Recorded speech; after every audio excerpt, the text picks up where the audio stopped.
Welcome to the RGVSports.com Week 7 football chat already. Can't believe we're at Week 7. Joined by the usual crew, Todd Orodanker, 35A writer, David Hinojosa, the 31-5A guy, Dennis Silva, the 32-4A/Ed Couch reporter. And just going to jump right into it. Top 10 this week doesn't look like it's that controversial. Sherryland, number 1, Donna, 2, Harlingen South and Los Fresnos tied for 3. 5th then is Mission, 6 Wesco East, 7 Mac High, 8 Edinburgh North, 9 Economides, 10 Mercedes. And I guess, my beef with it, I think some of the people in here might agree, is that are these 32 5A teams, especially South and Los Fresnos, are they that good, or are they just a product of their schedules? We don't know yet. It's too early to tell. They got to start playing each other. We got to find out. What does that mean? It means one of them might wind up being pretty good. If Harlingen South or Los Fresnos can come away with an undefeated district title, then you can kind of say, all right, they can stack up with anybody. But if they start kind of beating up on each other, then it's like, all right, well, then kind of smells like Boise State when they used to beat up on whatever conference they were in. But South beat McAllen Road, didn't they, earlier in the season? Yeah, I guess. And they almost beat PSJ and Memorial. Granted, those two teams appear to be kind of on the low side of 31. It's debatable whether that Row win is looking big right now. But Row beat San Benito, and San Benito beat Los Fresnos, so we're kind of going... San Benito's tanking. They are tanking, that's true. I don't know, it's all working itself out. Yeah, it is working itself out. So the top of, that top of 31, which we'll figure out over the next few weeks, hopefully Wesco East, or... Mac High possibly could be some of those teams up there, and then we can kind of take 32 as it comes once we figure out. Yeah, I don't know. I just feel like sometimes maybe the voters have to take a stand, and say like, okay, look, those teams, maybe knock them down a little bit, maybe reward other teams for bigger wins. Well, you're a voter. Why don't you take a stand? I might. Dennis, you're the do it. You don't have a vote, but you can kind of be like the independent arbitrator. What do you think of this poll? I just have a hard time believing that 232 5A teams are within the top 4 in the entire valley. I'm a little biased here because I've seen them play so much. I may have pushed Mission to 4, maybe even 3. I know 32-4A is overlooked a lot, but that defense, they've just got a really well balanced team. Harlingen South and Los Fresnos being tied, I don't know. Like I said, I just have a hard time seeing that. Has Mission beat anybody this year? They're undefeated. That has to count for a lot. They beat Toloso Midway. They did beat Toloso. Our top 10 is not really the 10 best teams in the valley. True. Because Mission would. I don't know how well they would stack up in a 5A district. Right? It's more of a power poll, but has Mission beat any? Have they? They play Ed Couch and Mercedes in a few weeks. We'll right? see what they. Yeah. If they can get through that undefeated, then we're like, okay, we got a legitimate. That's true. Okay, I can see that point. It's just, they are 6-0, and it's not really close. It does count. They are counting a lot of teams. Being undefeated does have to count for something. It's not a huge beef. I can understand it, but it's one of those things where I might have maybe given it a second thought. Yeah. I guess now just moving on very briefly, there was some very bad news at the end of the, we don't really talk about the sub-4As that often on this, but some very bad news from the end of the Rio Hondo La Feria game. Juan Puga, the standout quarterback for Rio Hondo, I think he's been an All-Valley kid a couple times, tore up his, right ACL at the end of that game. Just want to mention that's a very huge loss, not just for Rio Hondo, but just for the sub-4 ranks. He might have been the best sub-4A player we had around here. Just want to mention him briefly. He was number 2 in the district in rushing and number 1 in passing. So this is a pretty good player, the kind of kid that might win an all-purpose award if he stays healthy. But I just want to give a little shout out to him. Hope he's doing better. And it's kind of a tough blow for Rio Hondo, which came off a game they probably should have won against La Feria too, I would think. I don't know how they lose. La Feria lost to Santa Rosa. Yeah, I don't know how they lose that game. But I guess without Puga, then that's... The math doesn't work out, but that's just a tough blow for them. They're playing Hidalgo this week. Kind of think they're going to be kind of a tough road for them now moving forward. The Shea Patterson coming out party, possibly? Well, who knows? Has he already had a few of those? Or? He's had a few, but then he's gotten hurt. So, obviously, we won't know about him yet. Obviously, he's got about a year, I think. I can't really judge him on his freshman year. He's been hurt a little bit, so we'll see. But just want to, once again, our thoughts to Juan Puga, because, every year seems like there's one big injury, and that might be it this year. Now, moving on. It's a little bit happier times. Got a fairly big game going on, 2 of them, actually. We'll start with the Wesco High, Wesco East game, the Tanaco Bowl? Tanaco Bowl. Tanaco Bowl? That's not going to my copy. That will not be going in your copy, That no? will not be going to my copy. Not the Bobby Lackey Bowl, Wesco War 1? What's going on? I'm going to call it Wesco High playing Wesco East in the first game ever. I know that's dry, but it's factual. It's factual. It's correct. You don't need to get in the way. Yeah. And Dave, of course, you have, I'll just say, experience on us. And I remember you're an Edinburgh guy. What were your thoughts? When you saw Edinburgh and Edinburgh North play each other the first time. What were your thoughts? And is that something that you may be thinking about when you're covering that? Yeah, I mean, it definitely is because I grew up in Edinburgh. I went to Edinburgh when it was a one high school town. Long time ago. But yeah, I mean, honestly, I never really would think that my hometown would ever have two high schools, much less four now. And yeah, I covered that first Edinburgh North, Edinburgh High game, and it was a surreal experience for me. Yeah. It was just so weird to see, kids remember playing each other. This is a little different. Obviously, it's the first time the Wesco East game I'm talking about. Right. This is a little different because they've had 11 years to kind of let this simmer. Right. Yeah. And kind of let it settle into their minds that there's two high schools there. But still, I think there's a lot of excitement from the community behind this game, and I think it's going to actually have more games than the game of the week that we'll talk about here in a little bit. But it's still going to be a lot of fun. It's kind of the undercard of the football week. Yeah, it's funny that this would be, and I always wanted them to play each other in non-district. Yeah. I think that would have maybe helped simmer it down a little bit before it's actually a district game. And I was kind of in a similar situation when I worked elsewhere with McKinney High School up in the Dallas area. They opened up a new high school, McKinney North, and there was the same thing. They did everything they could to not play each other. Yeah. They were different classifications, and I think initially there was the whole didn't want to be embarrassed type atmosphere because McKinney North jumped right in and played varsity. But they did get aligned in the same district, so they were forced to play each other. So, but once you get past that, it's fine, and I think it's going to be fine when Wesco High and Wesco East game.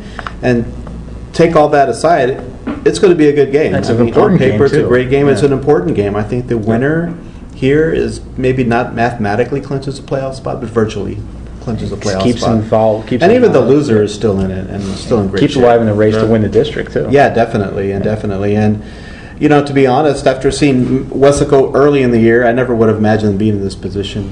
And just the fact that East has jumped up to 5A and has been as competitive as they have been. They were kind of a 5A program for the last couple of years. They were. Just the fact that they were able to get far in the playoffs and just kind of have that type of big game experience, I think, has really readied them for this season. So who's going to win this thing? Yeah. Has Tony got a trick up his sleeve here? Well, Tony always has some tricks up his sleeve. I'll figure something and out. Wesco East, they kind of plod, come at you. I don't know. I have Wesco East winning, but talking to Coach Tony today, he made a couple of good points. That one thing he did tell me is that Wesco High has played in some big games this year. They played against some tough opponents. They've lost them, but they've played in them. Yeah. Wesco East hasn't really played in front of a big crowd this year, and I think that he seems to think that could be a factor. But I was actually wondering about that. Who's being treated as the home team? Are they going to play the replays for both teams, or is it going to be? Oh, I don't know. I imagine they are. I can't imagine that might be an Edinburgh thing. Where I can't imagine they're going to. Or they get all pissy about I've that. I've been in the press box for Edinburgh North game where a fan came up for the home team and said, "Why are you playing video for the road team?" Which is ridiculous. Yeah, it's both teams' home stadiums. I would imagine they're going to play it. Straight down the middle, but I don't know. I guess we'll find out. We'll find out. We're moving on to, I guess, the main event, which is weird that Wesco High Wesco East is not the main event. Did not expect that. Did not expect it. The Donna Sherryland, Rattler Stadium, 7:30 p.m. Friday, 1 versus 2 consensus. Todd, you're going to be there. Early thoughts on this matchup? We've been looking forward to this since pretty much district play started. There was a couple humps each team had to get over. Sherryland had to beat Economides. Donna had to beat, I think, Edinburgh North. Yeah, they both had to. They had to get over those two games. Once they did, it was pretty much smooth sailing to get to 6-0, 4-0 to play each other, and 1-2, and here we are. It's it's a high flying offense against a power, kind of more of a power team, a team that brought us some play action, a little bit of precision and defense and physicality. And Sharyland's just going to come at them, and they're going to throw the ball, and they're going to spread them out, and they're going to do that thing. So it's two different styles going against each other. The SEC versus the Big 12 or something? Yeah, we won't call them the Big 10. We don't want to make Donna feel bad about themselves. I meant the Big 12. I said the Big 12. Yeah, so we don't. I had to make a Big 10 joke. Oh, you have to. Okay, I don't know what you're getting at. Because I have to make fun of Big 10 teams every week. Yeah. Yeah. All right. But yeah, it is kind of like an SEC versus a Big 12 school, and we'll see how that goes. Yeah. So what's the key matchup in this game? It's gotta. I mean, since Sharyland's offense has just been so good this year, it's gonna be how the Donna front seven can kind of slow that thing down, and there's really no way to slow it down. So you gotta beat it down. You gotta hit them.